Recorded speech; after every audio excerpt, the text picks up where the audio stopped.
One night, after a particularly difficult day, I lay awake, memorizing my ceiling. My eyes felt like they were spring-loaded, popping back open every time I tried to force them shut. Mark told me my case wasn't going anywhere. They had discovered that there was a Bianca Sinclair from Chicago.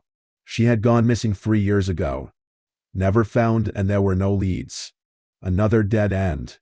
Michelle was fast asleep on my couch. I could hear the snoring she always denied she made. My life before was completely gone. No pictures. No keepsakes. Nothing to truly prove I am the original me. I gave a sample of my DNA, and it was tested against the body and the pieces. They didn't have the exact DNA as me, but they were familial matches, as if we were all siblings. The more we uncovered, the more questions I had. I turned over on my side.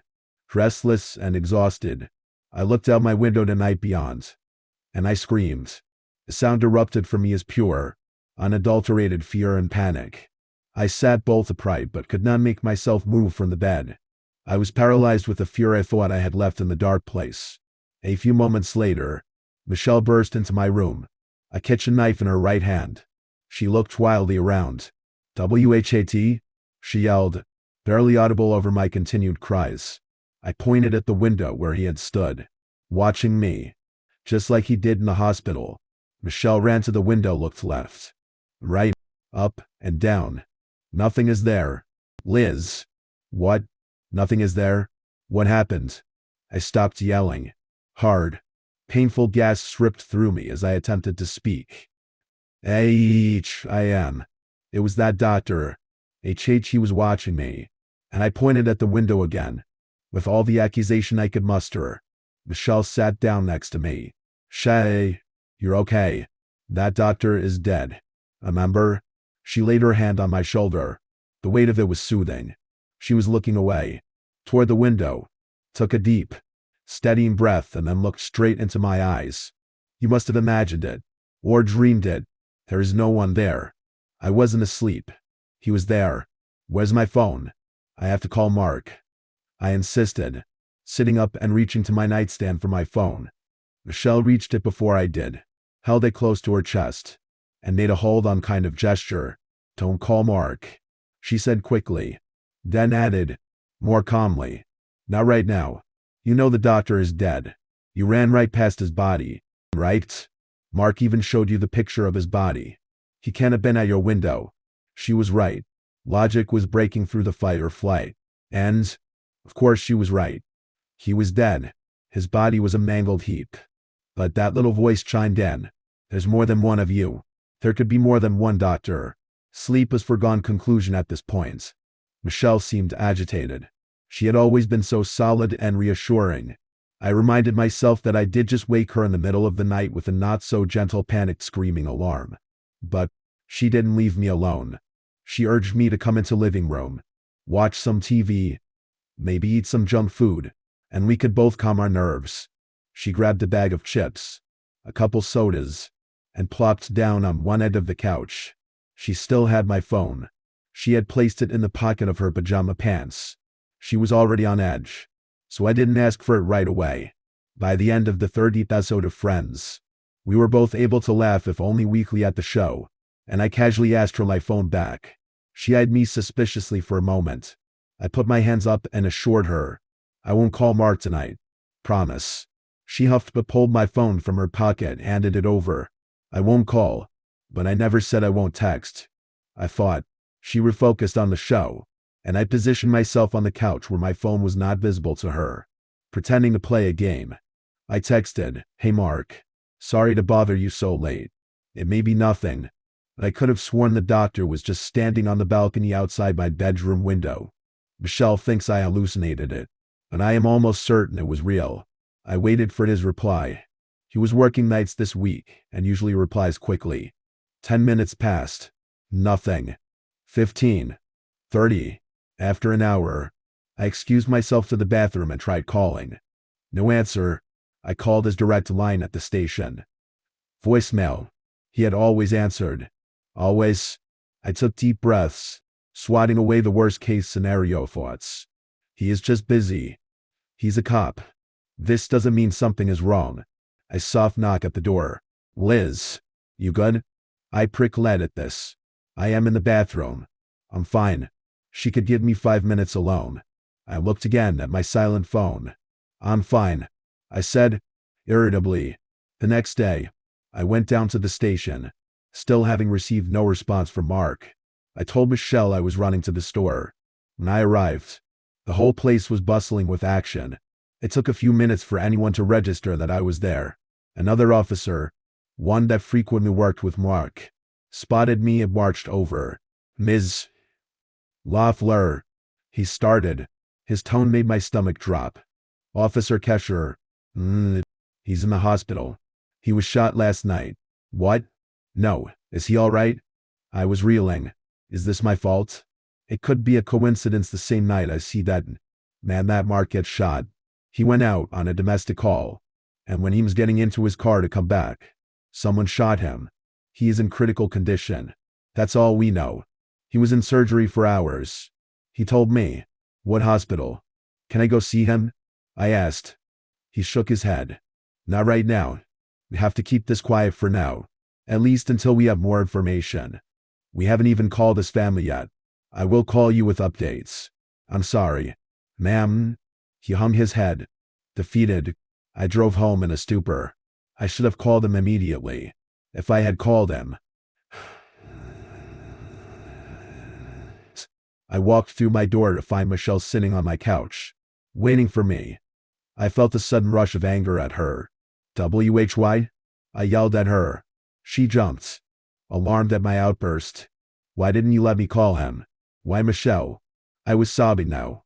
All the emotion held at bay broke through when I could barely breathe. What are you talking about? Call who? Mark. She stood up, walking towards me with that same careful calm that I hated in this moment. I didn't want to be calm. I didn't want to move on. I wanted my anger. I wanted my pain. It made me feel human. I needed to feel real. She tried to put her hands on my shoulders. I jerked away. Her face looked bitter and angry. You can't blame Emmy for a cop being shot while on duty. It's part of their job. She spit the words at me. But instead of anger, I felt fear. I didn't immediately understand why what she said rattled me that way. I backed away as the pieces clunk and heavily into place. And then, SHUTUP. The voice in my head was setting off alarms. Stop talking. I never said he was shot. It hasn't been on the news. Only his mother was informed. Get out. Get away now. I tried to recover. How did she know? I'm sorry. Michelle. I didn't mean to blame you. I'm just upset. I said, hoping she bought it. I think I just need some time. Alone. To process this. Okay? Her eyes examined me. Still wary.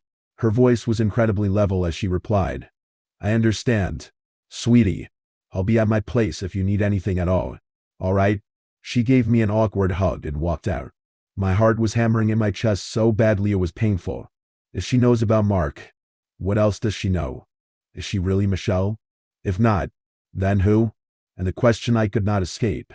The one that haunted my every breath. WHY? I rushed to my room, slung open the closet, upping clothes from hangers, dragging clothes from drawers, and stuffing them into a big duffel bag. I had nearly finished packing up the essentials when I heard my door creak open. I held my breath, listening intently. I was in the bathroom. There was a big metal baseball bat in my closet.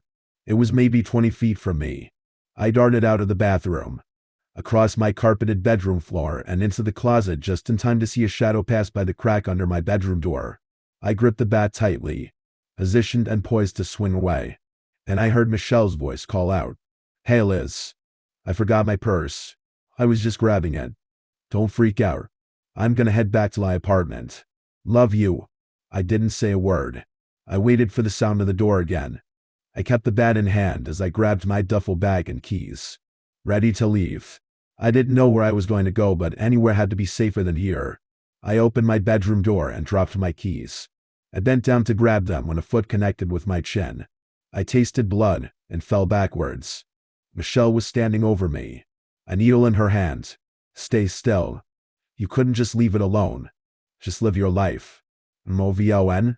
No, I said you were stubborn. She fumed as she squatted down, intent on injecting me with whatever was in the needle. THEBAT. I remembered it just in time. I swung it as hard as I could. It made a hard, disgusting crack as it met the side of her head. She dropped to the ground. Like a rag doll. There was no blood. Her eyes were wide, unblinking. Her mouth hung open. She's dead. The thought made me feel relief and overwhelming grief. No, no, no, no, no, no, no, no, no, Michelle. Please. Wake up. Please wake up. I'm sorry. I scrambled over to her, shaking her shoulders, unwilling to accept that she was gone. She was my family, my best friend. This can't be happening. What did I do? A cold sweat covered every inch of my skin, and I shivered. Out of the corner of my eye, I saw the needle. I smacked it with the bat as if it were a poisonous spider. This isn't Michelle. She was going to drug you, take you back to THEM. I clumsily got to my feet, shaking violently. I grabbed my keys, the bag, gave Michelle one last, sorrowful look before bolting out the door. I had to leave her behind. I had to leave Mark behind. I had to leave all the questions and all my doubts on the floor next to her. I had to survive. I may not be alive for long. I need to get this off my chest. Just 2 months ago, I was living off my mom's money. Humiliating, right? So when I saw a random office job, I immediately scheduled an interview for the next day over the phone. When I arrived, it seemed perfectly normal, until the first question. Are you able to follow rules without questioning why they exist? Okay. What? I was suspicious now. Something sketchy going on here. Am I about to be involved in something illegal? I was honestly gonna leave, but the $500K a year made me abandon all morals and try to get the job regardless. Maybe they just have strict policies, I told myself. Can you use Excel? Of course. All right. Read this, she said, sliding over a piece of paper. Here's what it said. RULESMUSTAGRETOFOLLOWTOB HIRED. 1. DONOT. Look at any of your coworkers if they wave at you while their back is turned to you. You must look away immediately. If they block the entrance to your office, alert the supervisor. If not, go into your office without looking at them and do your work as normal. 2. DONOT. Look at your office roof if the lights in the hallway leading to the office are red. 3. If you are tapped 3 times on your shoulder in your office, then stand up and turn to look behind you. If a man without a face is there, do not speak. You may react with your body, and any noise from your mouth will result in them taking your soul. He may attempt to snatch your soul regardless, but if you follow the steps properly, simply close your eyes until the pain in your chest is done. Then open them. Resume your work. Note, after the taps on your shoulder, you have 15 seconds to face the man. DONOTCOTOTOT OTHEBSCMENTFLOR ATTMPT INGTODOS OWILL RESULTINI and MEDION. What the hell is this? I said, breaking all professional tone. It doesn't happen often. Trust me. You'll be fine if you follow the rules. She said, is this a joke? I said, no, no. And I understand if you do not take the position. I could tell it was real. Just from her face. Completely serious and a little sad. I didn't know what to think. Was she insane? I could tell she wasn't lying. Is she just schizophrenic? I had nothing to lose. I didn't care too much if something took my soul, really. My life was not worth more than $500K a year, living in the world's tiniest apartment, and failing all my classes with daily calls from my mom berating me for still being jobless. I took the job. But before leaving, she made me type the rules on my phone and gave me over 10 copies of the rules on paper. Please be careful, she said, sounding guilty. Also, no discussing this with anyone outside work. You may with your coworkers, but do not expect them to respond. Day 1, I come in, and there is nothing out of the ordinary. Hallway lights are white. No one waving while turned away. And obviously I wouldn't try going to the basement floor. I was, however, terrified of the man without a face thing. I kept looking back the entire day. After the day was over, I really started thinking maybe she was crazy. Maybe it was a prank. I tested to see how far I would go for the job. I tried talking to a co-worker about this. They mumbled something about being careful while looking at me with pity. Actually, I soon noticed EVERYONE looking at me with that same look. I guess she warned me they wouldn't talk about it. Day 6, nothing happened until day 6. When I came into the building, there he was. A co-worker who I'd only seen a handful of times just standing there. Back turned to me. Then they waved. After a second I snapped my head down then backwards. My breathing was heavy. Surely it was a prank. After a second I went into my office without looking over there. That's all that happened the rest of the day. Expect I was much more paranoid, especially about that faceless man. I never talked to that coworker again. I was too scared. Day 17, the red lights. I froze again. I had to make it through the entire 8 hours without looking up. I felt an urge to look up. Not curiosity. Something else. It was pulling me forcefully and I could feel it growing stronger. I almost gave in. Just seeing if this was a test or a prank or something. Something that made the slightest bit of sense. I didn't. I was too scared. I sprinted out at a speed I didn't even know I could go the second my time was up. Day 29, the first time it happened. I was working normally. With no occurrences since day 17 tap tap tap. I froze for I don't know how long. But under 15 seconds since I'm still here. I had been preparing for almost a month. Clearly I wasn't prepared. When I remembered I immediately stood up and looked at him. I didn't make a sound. Not from my mouth at least. My heart was beating so hard it hurt my chest. Wait, my chest. It hurt too much. Oh no. I closed my eyes. I was shaking so bad I almost fell. The pain wasn't too bad. Or maybe it was just the least of my worries then. The pain stopped. I opened my eyes, and there was no one there. I sat back down and just stared at the screen for 30 minutes. Then I resumed my work. Every time something happened I wanted to quit. But then at home I saw everything the money had done. My apartment was huge. A car I always dreamed of which they gave me for free after a few days to make sure I didn't quit. Calls from my mom saying how proud of me she was. Food from expensive restaurants. And so much more. I didn't want to leave. Somewhere in month two I heard a call between my interviewer and someone else. I could only hear the lady who interviewed me. I know we have to do this. Look, I know it's bad, but it's the only way to keep them here. Alright, sure, maybe we put these people through trauma and off and get them killed. I know it's wrong, but it's what we have to do to make sure those things don't run wild. Well, that's your choice. Just don't tell anyone. Please. The call hung up. I understood what was happening then. I was a guard, keeping those things here. If I didn't, they would presumably escape or something. I didn't know how to feel. What could I do with that information anyways? Should I have felt happy I was keeping the world safe or what? I just went to work. They kept getting more often. And months till they appeared almost every day. And I kept getting closer to slipping up. One day on my computer screen something showed up. When I opened it a message appeared. It was a lie. That call was fabricated to make you believe you're working for a noble cause. They are using you. They wait for you to slip up and you will then join their ranks. They are raising an army. There is one way to stop this. Go to the basement floor and open the metal door. You must first get the key card of the person who hired you. Then put it into the open slot below the buttons and proceed to the basement. After you have done this, come back, and we will discuss step 2. Then my computer returned to normal. What should I do? Who was this person? Are they telling the truth? But I couldn't just sit by. My life was great, but every day I fell into a greater depression.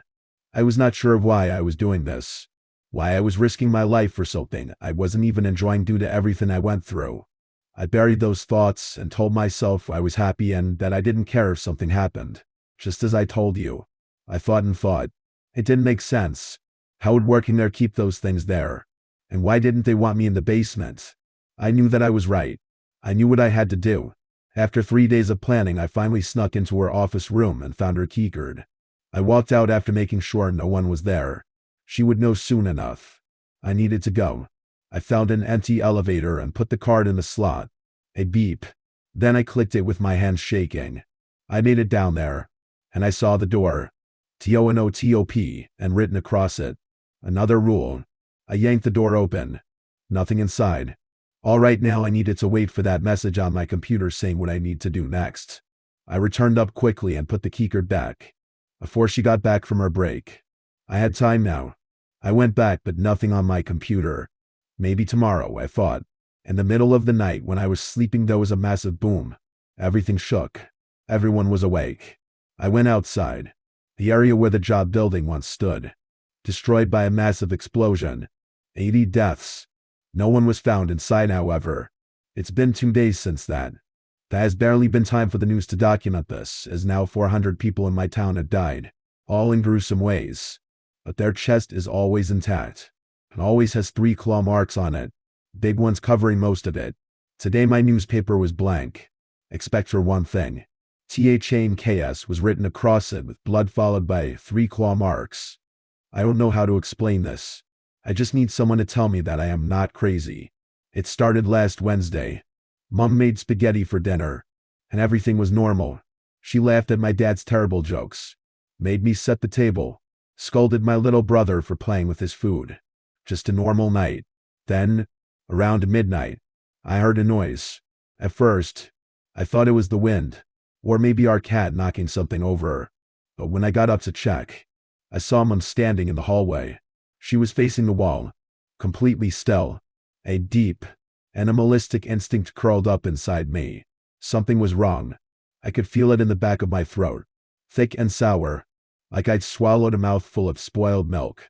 I whispered. She didn't respond. I stepped closer, bare feet sinking into the carpet. The hallway light was off, but the moonlight through the window cast a soft, silver glow over her silhouette, to stiff, to straight, like a doll propped up on its feet. "Mom?" I said again, voice barely above a breath. Her head snapped towards me. Not turned. Snapped. Like someone yanking the cord of a broken marionette. Too fast. Too sharp. My stomach lurched. Her pupils were huge, swallowing up the color in her eyes. Wide. Too wide. I felt like I was looking into 2 black holes, and if I stared too long, I'd get sucked straight in. She smiled. "Go back to bed, sweetheart." Her voice was normal. Too normal. A perfect copy. But empty. Hollow. Like an actor reciting lines they'd practiced 1,000 times. I still didn't move. She blinked once, slowly, then turned and scuttled back to her room, like nothing happened. I barely slept that night. The next morning, she was in the kitchen making pancakes, humming to herself, acting perfectly normal, like I had imagined the whole thing. Maybe I had, but then things started to get worse. She started watching me, not in an obvious way, just little things. I'd catch her staring when she thought I wasn't looking. Over breakfast, while I did my homework, even when I was just laying on my bed, scrolling on my phone, I'd catch a glimpse of her deep black eyes and a glint from her white teeth in the crack of the door. It was then I noticed something else. Mom wasn't blinking. I mean, she did blink, but not like a normal person. It was too slow and deliberate, like she had to think about it. Sometimes, she went minutes without blinking, just staring at me, her face switching between being completely straight to an ecstatic grin. Her eyes would get glassy, like a taxidermized animal, preserved in perfect realism, not undeniably dead. On Saturday I decided to test her. At dinner, I asked her something only my real mom would know. Remember when we went to Weston Supermare and I lost my shoe in the mud? She smiled and strained. Of course, sweetheart. We never went to Weston. I felt sick. My dad and brother didn't even react. Just kept eating like normal. Like she was normal. That night, I lay in bed, staring at the ceiling, heart rattling against my ribs. Something was wearing my mother, like a costume. A pelt pulled over something else. Sunday night, I woke up to my bedroom door creaking open. I didn't move. Mom stood there in the doorway. Not moving. Not breathing. Just standing in the doorway, smiling and staring at me in the dark. A breath hitched in my throat. My body screamed at me to run, but I couldn't. I felt like a rabbit frozen in the grass, watching a fox creep closer, knowing the second it moved, it was over. She took a step forward, and another, until she was right next to my bed. The dim glow from the street light outside my window barely touched her face, casting deep shadows under her cheekbones, making her eyes look even darker, illuminating her more.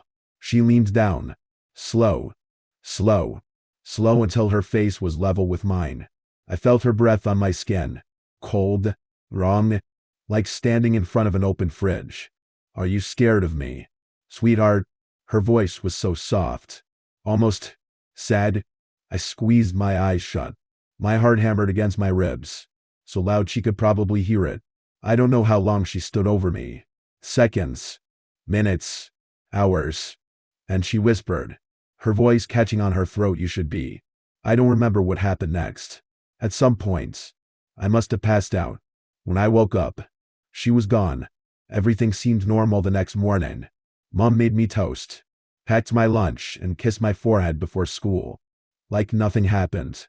Like she didn't happen. But I know what I saw. From then on, I started avoiding her, taking the long way home, eating dinner as fast as possible before retreating to my room, locking my door at night. It didn't help. Tuesday night, I woke up outside. The cold bit into my skin, my bare feet sinking into the wet grass. The moon was too bright, making everything sharp. To clear, I turned. Mom was standing by the back door, watching me, not moving, not breathing, just smiling. Something about it was worse than before. Wider, stretched. Like the skin on her face was too tight, her teeth too white, too straight. Then without warning she snapped into motion. It was like watching a wild animal, suddenly unleashed from its cage. The way she jerked, too fast and erratic, her body moving with an unnatural, fluid grace, like something not quite human. Her legs tore across the grass, in a blur of limbs, faster than any normal person should move. Like a predator closing in on prey, her arms swung out at odd angles, reaching for the ground as she sprinted towards me, the dark shadows consuming her face, her smile stretching side her, too wide for a mouth, like a panting dog. She didn't run like a person. No, she hunted. Her bare feet slapped the earth, and it was like the ground itself trembled beneath her. I heard the sharp breath she took, the ragged, gasping sound of something desperate, something starving. I froze. Every instinct in my body was screaming to run again, but my legs would not move. My heart raced in my chest, trying to beat its way out. My throat was dry, tight with terror, my body frozen in place as her distorted figure came closer. Faster. I had only a moment before she was on me. The hairs on the back of my neck stood on end. The air around me filled with something sickly sweet, like rotting fruit. She was almost there, but I couldn't move, I couldn't breathe. And then, just as she was about to reach me, her face twisted into a neutral expression. She stopped. Still. Just like that, as if a switch was flipped, and she was back to the expressionless, staring thing she was before. She stood, breathing heavy, eyes wide and glassy. "Sweetheart," she whispered, voice soft. Too soft. I whispered that should have been a scream. "I've missed you." I couldn't speak. I didn't wait. I finally bolted. I don't remember how I made it back inside. I just know I didn't stop running. Some time had passed. There was a sound at my bedroom door. Knock knock. A slow, deliberate tapping at my door. "Sweetheart," she spoke. Her voice wrong, stretched, pulled, like the phrase wasn't made for human vocal cords. "Knock and OCK. Come out and see your mother." I clamped my hands over my ears. Then she started scratching. Not knocking. Scratching. Like nails dragging against wood. Slow and rhythmic. Like she had all the time in the world. The scratching didn't stop. Not for hours. Not until my dad and brother came home. Then it was dinner time, and everything was normal again. I don't know what to do. She looks like my mom. She sounds like my mom. But I don't think she is my mom. And I think whatever she is, she's getting tired of pretending.